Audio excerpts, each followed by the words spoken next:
This is MAN 558 and Organizational Psychology. Today our topic is communication and conflict management. Conflict in the generic sense is essentially an experience of some form of disagreement or a situation or opposing choices. Conflicts can be broadly classified into intrapersonal and interpersonal. Intrapersonal conflict involves a single person. Such conflict can relate to decisions which involve choices from among equally desirable or equally undesirable outcomes, or from a mix of both desirable and undesirable outcomes. Interpersonal conflict can also result from tension when a person's behaviors are inconsistent with their values. A conflict situation then gives rise to certain behaviors, which may or may not result in the resolution of the conflict. These behavioral responses depend upon each party's attitude to the conflict situation, which is largely determined by their objectives and goals. The objectives and goals can, and in most cases, do include both tangibles and intangibles. The tangibles are the substantive elements involved in the conflict. The conflict process can be said to begin or originate with the antecedent conditions, potentially leading to conflict. These are real objective conditions which are present in the environment or context in which the exchange or interaction between the parties is taking place. There are 9 conditions that a conflict is likely to arise.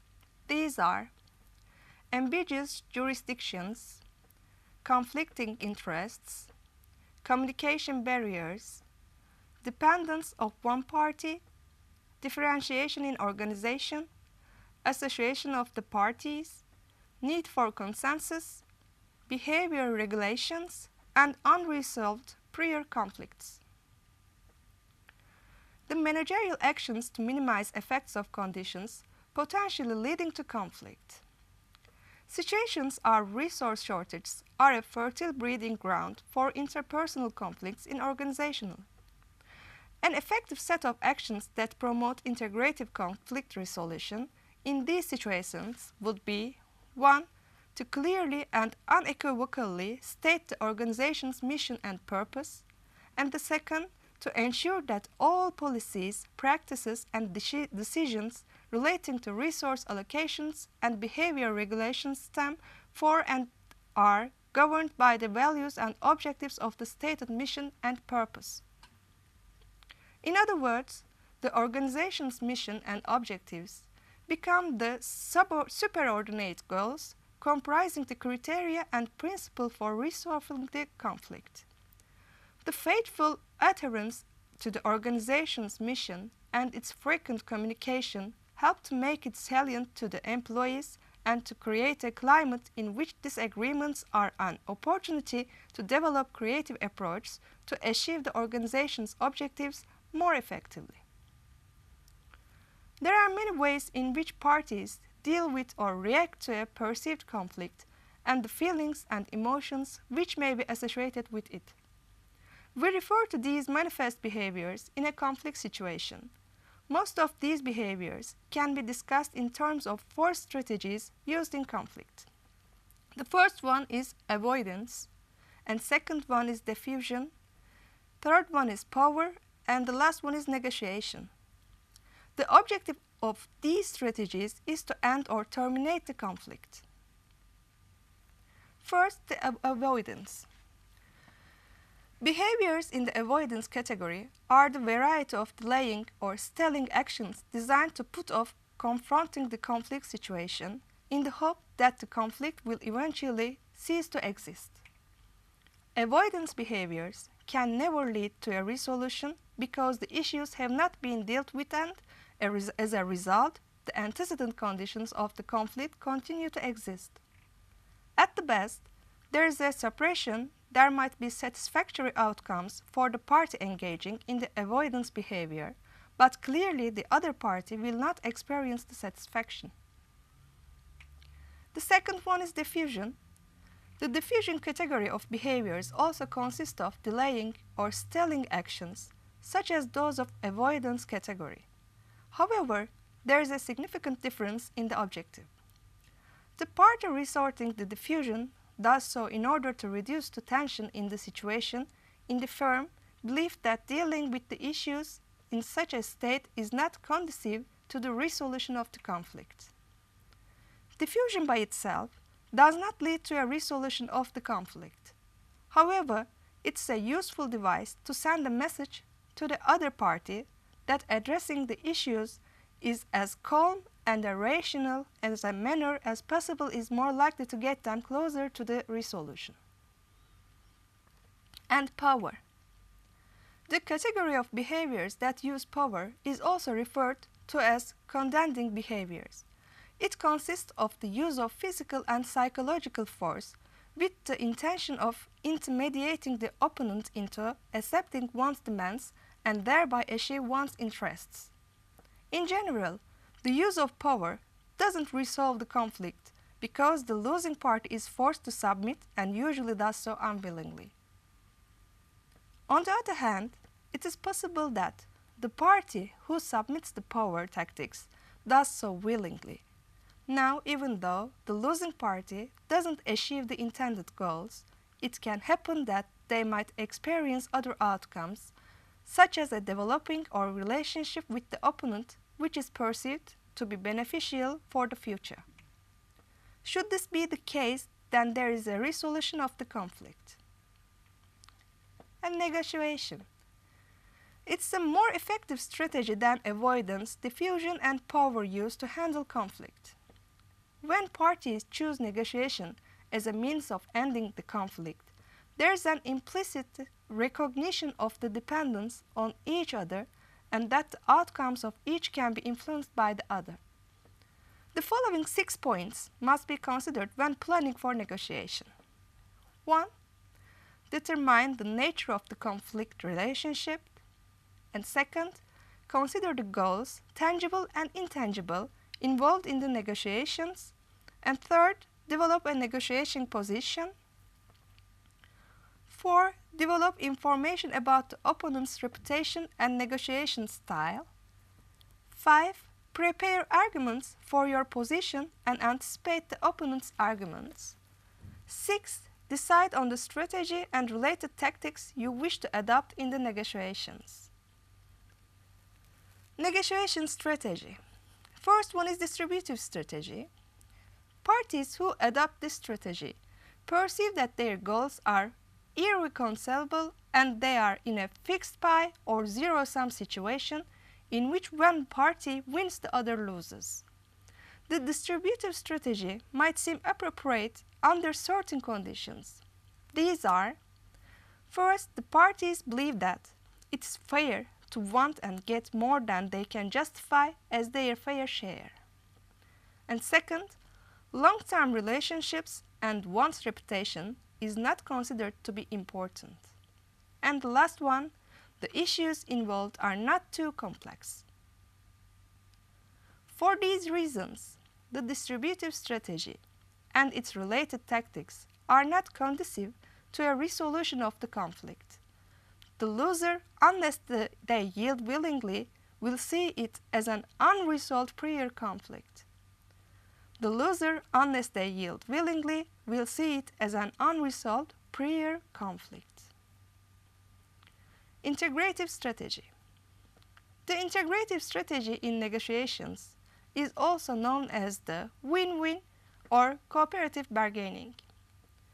Parties who adopt this strategy believe that although the stated positions of the parties might be irreconcilable, it is the interest and aspirations that lie behind these positions that are more important and critical to the parties than the stated positions.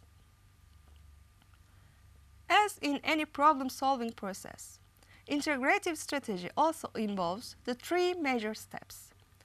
First one is identifying the problem, and second one is generating alternative courses for actions or solutions to the problem, and the last one is choosing the alternative solutions which is judged to be most effective in achieving mutually satisfactory settlement.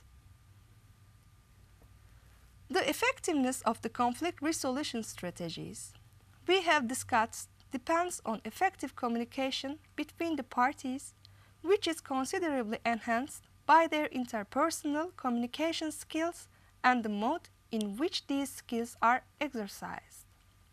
For this reason, we examine the critical interpersonal communication skill of active listening and the behavior mode of practicing the interpersonal communication skills of assertiveness. Key communication skills in conflict management. First one is active listening. The purpose of active listening is to help people recognize their own feelings, be more open to their experiences, and help them change their attitudes and behavior. Guidelines for active listening. Our discussion of the guidelines include a set of do's and don'ts of active listening based mainly on the classical work of Rogers and Fersen. Now first we are going to look at the do's of active listening.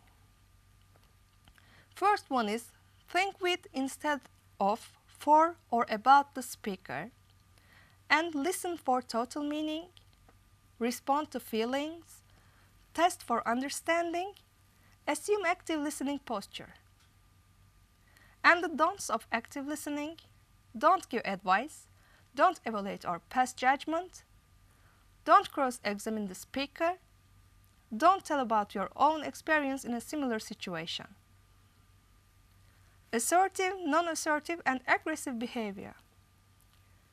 In assertive behavior, one expresses oneself in a manner that is consistent with one's perception of one's legitimate rights. However, the critical feature of assertiveness is that such expression is done in a way that neither violates the rights of another person nor prevents that person from exercising their rights.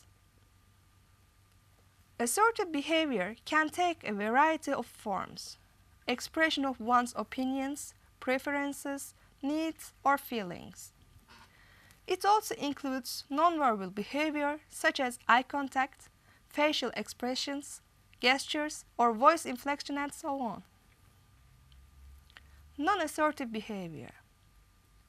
In the non-assertive behavior mode of communication, individuals don't express their ideas, opinions, preferences, needs, or feelings in a direct manner consistent with their perceptions of their legitimate rights. Instead, they tend to communicate them in an indirect manner and with much hesitation. Also, they are more inclined to express agreement with the views and preferences of others, although, in fact, they hold diametrically opposite views and detest the other's preferences. Furthermore, the nonverbal behavior of the non-assertive individual is generally inconsistent with the message communicated by the verbal behavior. The result is unsatisfactory to both the sender and the receiver. Aggressive behavior. In the aggressive mode or style of communication, the sender of the communication expresses themselves with full knowledge and intent to deny the legitimate rights of the receiver. Individuals who adopt this communication mode express their views, opinions, preferences, feelings, or needs in a manner that demands of the receiver complete acquiescence, acceptance, and compliance. The sender totally and unscrupulously disregards the receiver's views, feelings, or needs in the matter. Now, about this chapter, we have some key terms and definitions. I think they are important for us. First one is conflict. Experience of disagreement or a situation with opposing choice. Antecedent conditions of conflict. Conditions under which conflict is likely to arise. Superordinate goals. Organizational goals agreed upon the important to achieve in spite of individual differences in the ability or willingness to achieve them. Negotiation. The process aimed at ending the conflict by recognizing interdependencies and the possibility of agreement. Avoidance. Withdrawal from the conflictual situation and the unwillingness to resolve it.